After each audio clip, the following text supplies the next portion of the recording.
Thank you very much. Hey, it's Kaufman is Alive. I look at comic books new and old. Today I'm looking at an old comic book, Thunderbolts #1 by Marvel Comics. This came out in April of '97. I bought this when this came out. I was there. I was reading Onslaught and X-Men, the Heroes Reborn stuff. I was all in at that point, and this Thunderbolts comic was a really interesting one. Probably one of the coolest things that Marvel did. One of the best comics from the late 90s during kind of a real down period of comics. And this is one that people still talk about to this day. Probably the greatest trick Marvel ever pulled was the reveal here at the end of this issue. And it does say here on the cover, we got the shocking secrets. We got Mark Bagley doing the artwork here with Vince Russell doing inks. And Kurt Busiek is the writer. I love the Thunderbolts logo here. A classic logo. They've even got their own tagline, Justice Like Lightning, their own catchphrase there. They've got a logo with this circle with the Thunderbolt in it, a lightning bolt in it. And an interesting cover too, because in my opinion, kind of hinting at they're in the shadows almost. They're kind of dark, maybe even evil, you might say. We've got this kind of garish yellow and green lightning in the background, but I love this drawing of the heroes here. We got everyone on our team, and they're kind of striking an Avengers-looking pose here. So, but as I was saying, we've got all the heroes. They've disappeared into this pocket universe, the Heroes Reborn. We've got the Fantastic Four, Iron Man, Thor, Captain America, the Avengers. They've all disappeared. We're in the ruins of New York City here after the Sentinels had attacked. We see this girl who's in the rubble. She's like a teenager, and we learn that her parents were killed, and she gets a chloroform rag put over her face and dragged away by this character. We don't know who he is. We see the news report just talking about all these villains that are still out there. Yet all the heroes have disappeared. So who's going to step up to be the protector? We even get a look at a version of the Masters of Evil here, which is some interesting foreshadowing. We get these scavengers kind of going through the rubble here. They're called the Rat Pack. And we see our first appearance of Citizen V, who is the leader of our Thunderbolts team. So I always love Citizen V. Just such an awesome costume design. The V standing for victory. I love his mask too. It's almost kind of a creepy looking mask. Citizen V originally was, I believe, like a Golden Age character, kind of a forgotten character, a swashbuckling superhero, but resurrected the moniker, at least here, for the Thunderbolts. And when they first announced the Thunderbolts movie, I was kind of taken aback because, first of all, they weren't using this awesome logo. They had just a very plain text logo, with the asterisks on it. And it didn't seem like any of these characters were going to actually be in the Thunderbolts movie, which was a little disconcerting to an old school Thunderbolts fan like me. And the fact that they've even set up Baron Zemo in the MCU, and they weren't going to use him in the Thunderbolts movie, as far as I know. Maybe he is. I haven't seen it yet. But it just came out today as I'm making this video, so I'm going to try and go see it this weekend. So maybe Baron Zemo is in there. I kind of doubt it, though.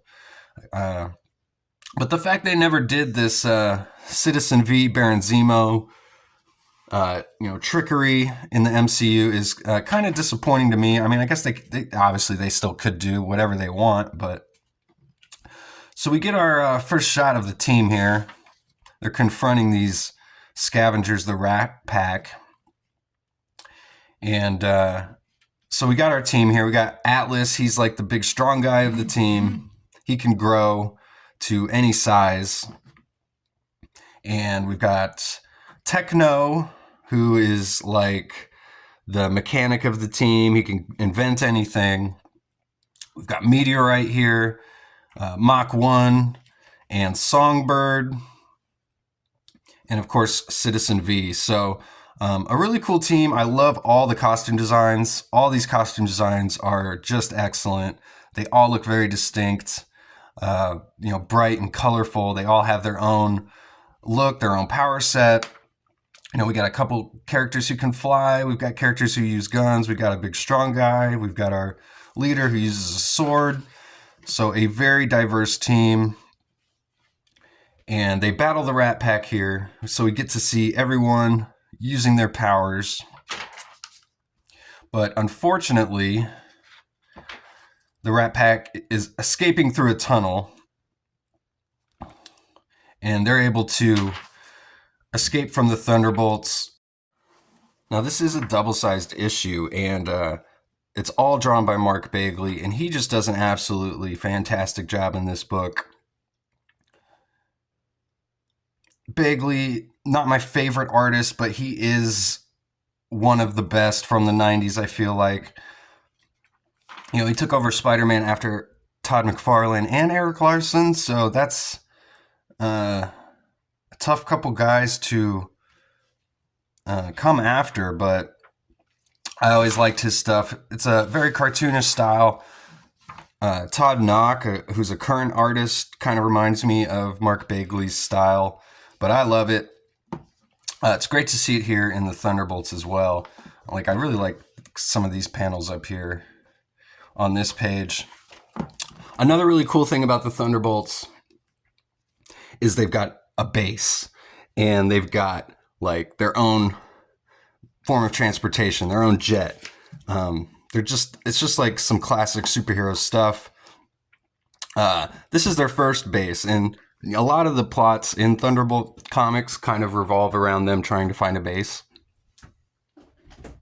And one of the coolest things about the early comics, I think it happens in the second issue,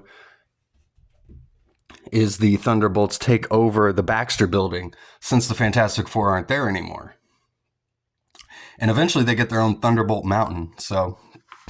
But they start off in a pizza place, believe it or not, in the basement of a pizza place. And they're trying to set up shop in here. And Mach 1, he got saved by Songbird earlier in the issue, so they're kind of bonding and kind of forming a bit of a relationship here. Techno mentions that, supervillains always have hideouts, so they need to get a hideout, which is kind of an interesting thing for a superhero to say, you might say, but some foreshadowing to what's going to be happening later. And I like this page here because we just get Meteorite. She is checking on everybody in the team, so we kind of learn a little bit about the personalities and relationships between all of these characters. Atlas and Techno, they've kind of got a little friendly rivalry between them. And of course, like I said, Mach 1 and Songbird are forming a relationship here. So some interesting dynamics on the team. Kurt Busiek does a really great job making sure each character kind of has their own little storyline and something to do, which would be a criticism I would have with a lot of team books that are coming out these days. Is we've got a lot of characters on the team, and half of them aren't doing anything most of the time, and they don't have any storylines, and they're just there. So just to be used as, a plot device whenever they need it. But Busiek does a great job in this book of giving everybody something to do and kind of making you care about each one of these new characters, because they are new characters. So you got to do something in the writing to make the reader want to continue reading and learning about all these guys. And he does a great job. So they meet the press here. We learn about how the Thunderbolts, let's see here. He says Citizen V says they don't have any government connections and they're just here to do their part in a troubled world. He says he's the grandson of the original Citizen V who fought fascism during the World War II, and he says he can hope he can only do half as well as his grandfather did. And then he introduces the rest of the team here.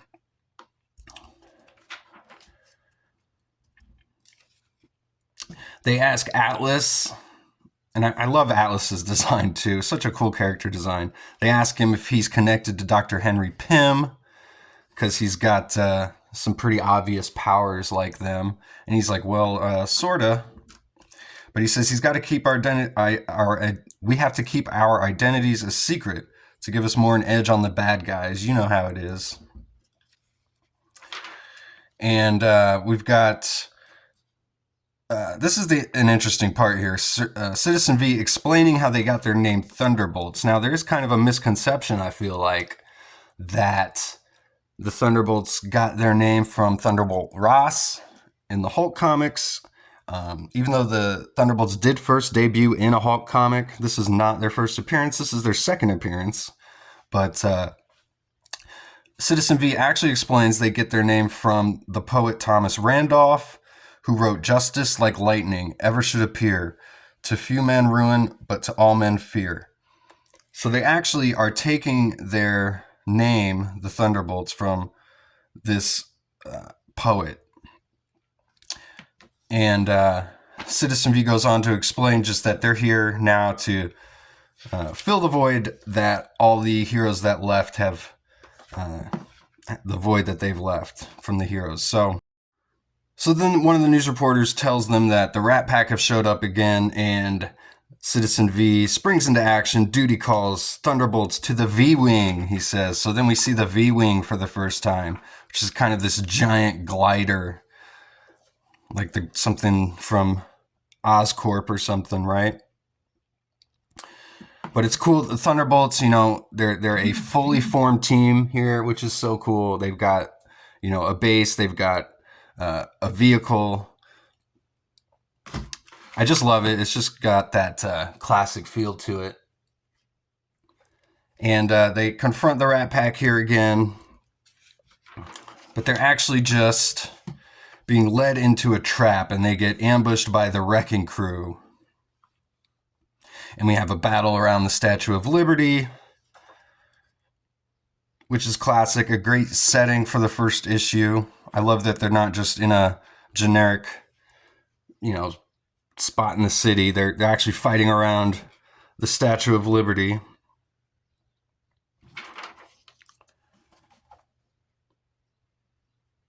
So we get some great action pages here from Bagley.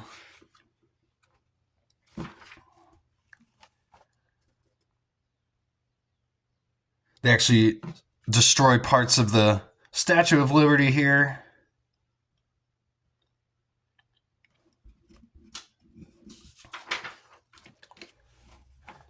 And the bad guys have a big laugh about it. But Mach 1, he's the one Thunderbolt still kind of standing here. He shoots these grenades into their mouths while they're laughing. And then Songbird uses her power to scream, and she can create these like sonic, it's like Green Lantern's power, but she uses her voice basically. She can create like sonic images. And so she creates these giant balls that cover their head here. So when the grenades go off, they've got like smoke bomb. They're like smoke bomb grenades. And they get suffocated here in these like sonic balls that she creates or whatever. So they defeat the Wrecking Crew here. We get the mayor's assistant coming up to them, telling them that they should work for the mayor's office because the city could really use them at this point. And they start repairing all of the damage done to the Statue of Liberty. There's kind of a funny joke made in here about how there's non-union work being done, but they're going to allow it anyway because everyone likes these new Thunderbolts. We see all merchandise starting to get sold for Thunderbolts right away. Bootleg merchandise. We hear from some of the other heroes that are still here, like Spider-Man. Great drawing of Spider-Man by Bagley. He had to throw that in there, right?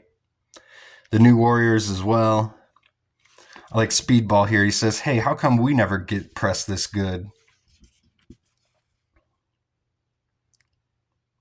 And they ask Black Widow what she thinks. She thinks it's a very good thing. New champions arise when others have fallen, she says. And then we get the big reveal here on the final 2 pages. We learn that the press, the media, they actually all saw the Thunderbolts go back to their base, so it's actually not a secret hideout immediately. And they have to find a new base by the 2nd issue, which is kind of funny. But they're here in their little basement pizza joint here, base, and Citizen V takes off his mask to reveal this hideous form here. He says, this is not the mask millions have come to trust today. Instead, I'll wear a rather older mask. And he puts on his Baron Zemo mask, revealing that he's actually Baron Zemo, the leader of the Masters of Evil. And he says, you have done well, my Thunderbolts, or perhaps I should use your other code names. And then we learn that these guys are all actually just members of the Masters of Evil. We got the Fixer, who is Techno, Beetle, who is Mach 1, Screaming Mimi, who is Songbird, Goliath is Atlas, and Moonstone was Meteorite. And he says the world will discover what a viper it has clasped to its breast, but by then it will be too late, far too late. And then the final panel here, we see the teenager we saw at the beginning of the issue here. She's trapped. And then you got to assume the guy who kidnapped her was, at the beginning here, was probably Baron Zemo, right? Looks like him. So I love this whole concept. This was brilliantly done in just 1 issue. The fact that you read the whole issue trying to learn about these new heroes. And as a reader, you think you're learning about this great new superhero team. There's a couple little hints in the dialogue that maybe things aren't all up on the up and up here. And then in the final page reveal, you get the Masters of Evil reveal. So a really brave and interesting thing that Marvel really hadn't done up to this point, and anything like this before. They've certainly done it since. You've got like the Dark Avengers, groups like that have basically done this exact same kind of storyline of villains pretending to be heroes. But just the fact that they found the perfect time to do it during the Heroes Reborn, when all the heroes left. So you have great motivation here by the evil Baron Zemo to trick society into thinking that they're the new heroes, and like he says, when they least expect it, he'll take over. So just one of the best comics of the late 90s. I can't recommend this one enough. Thanks again for watching, and I'll see you guys on the next one.